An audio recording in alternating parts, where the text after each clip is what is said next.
नमस्कार, मैं हूं आपके साथ अंजना शर्मा और आप देख रहे हैं रीड न्यूज। आइए बढ़ते हैं आज की खास खबर की ओर।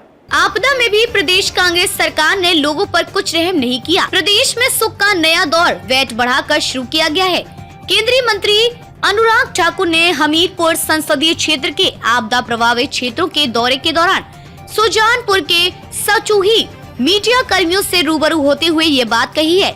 वे धर्मपुर विधानसभा क्षेत्र में आपदा प्रभावित इलाकों का दौरा कर यहाँ पर पहुँचे थे। यहाँ पर उन्होंने सुजानपुर विधानसभा क्षेत्र में आपदा प्रभावित लोगों से मुलाकात कर उनका हालचाल जाना। हिमाचल कांग्रेस सरकार के पेट्रोलियम पदार्थों में वैट बढ़ोतरी पर केंद्रीय मंत्री अनुराग ठाकुर ने कहा कि प्रदेश सरकार का यह गलत निर्णय है।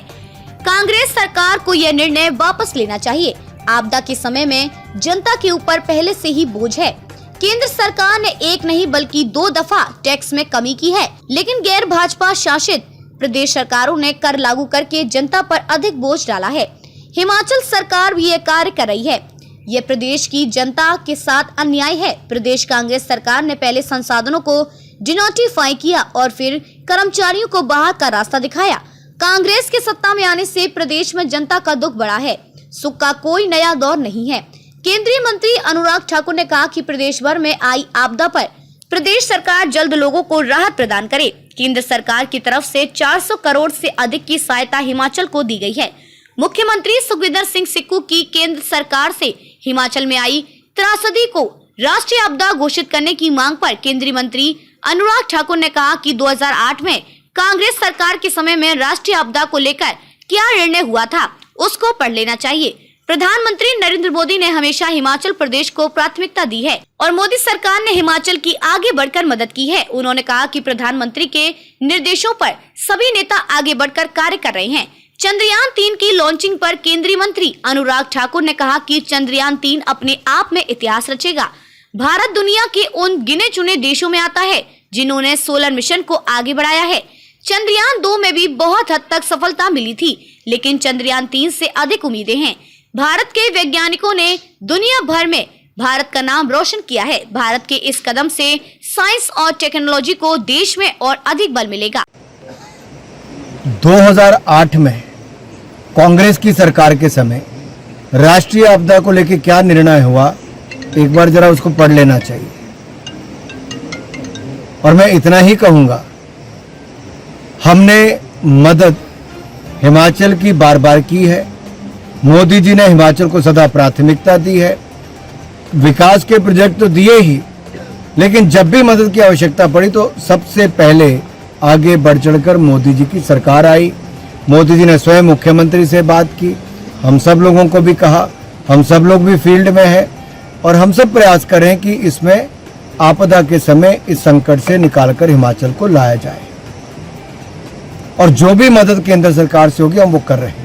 चंद्रयान 3 एक अपने आप में इतिहास रचेगा, क्योंकि जिस तरह से चंद्रयान 3 को लॉन्च किया गया है, दुनिया के 200 से ज़्यादा देशों में भारत उन गिने चुने 3-4 देशों में नाम आता है जिसने सोलर मिशन को आगे बढ़ाया है। और मैं इसको इतना ही कहूँगा कि चंद्रयान को भेजना लगातार, दूसरा भी हमारा जो चंद्रयान 2 था उसमें भी बहुत हद तक हम सफल रहे थे, लेकिन चंद्रयान 3 से बहुत सारी उम्मीदें हैं। 40 दिन का और इंतज़ार रहेगा, लेकिन मुझे पूर्ण विश्वास है हमारे साइंटिस्ट ने जो पूरी दुनिया भर में भारत का नाम रोशन किया है, हमें उस पर गर्व होना चाहिए। इससे युवाओं को भी बहुत प्रेरणा मिलती है कि चंद्रयान 3 जाने के बाद ये जो प्रयास है हमारे, इससे साइंस और टेक्नोलॉजी इन दोनों को बहुत बल मिलेगा। सर, मणिपुर बाढ़ के कारण काफ़ी नुकसान हिमाचल प्रदेश में हुआ है और धर्मपुर विधानसभा क्षेत्र में भी, जिला मंडी में जिस तरह से मैंने देखा, बहुत सारे स्थानों पर जहां कई वर्षों तक कभी पानी स्तर तक नहीं आया था, वहां तक आया भी और कई लोगों के मकानों को, दुकानों को, रास्तों को नुकसान हुआ है।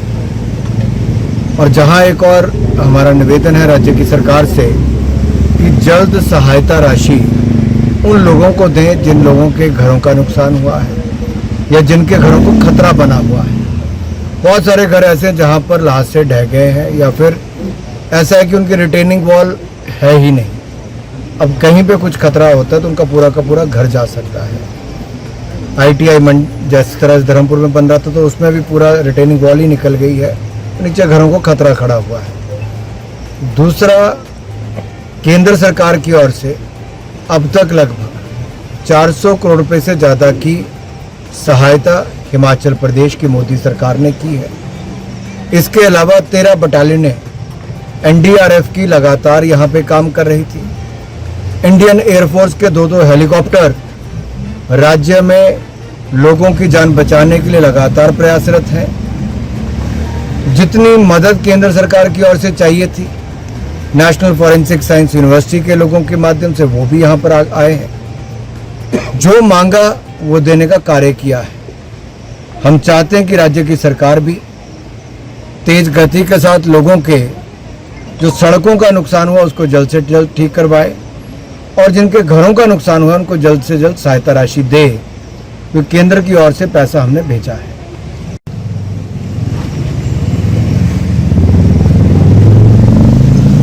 जब आपदा,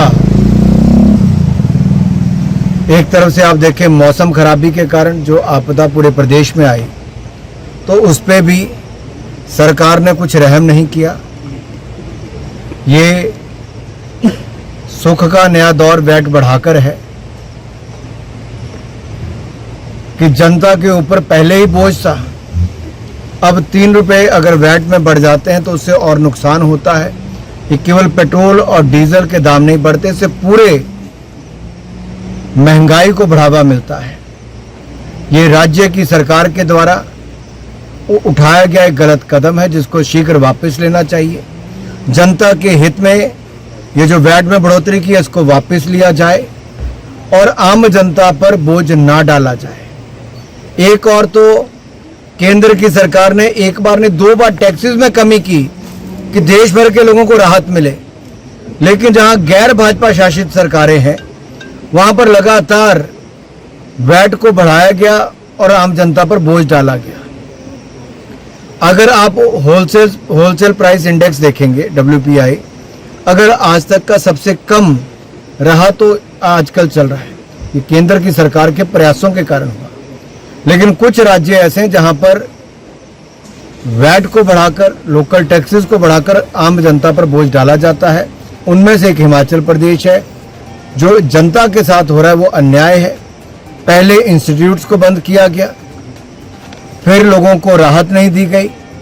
जो कोविड के समय लोग लगे थे, जिनको नौकरियां मिली थी, उनको भी मेडिकल स्टाफ वालों को छुट्टी कर दी गई है। ये सरकार आने से लोगों के दुख बढ़े हैं, सुख का कोई नया दौर नहीं है। खबरों में अब तक के लिए बस इतना ही। फिर होगी आपसे मुलाकात कुछ ऐसी ही खास खबरों के साथ। तब तक के लिए नमस्कार और देखते रहिए रीड न्यूज।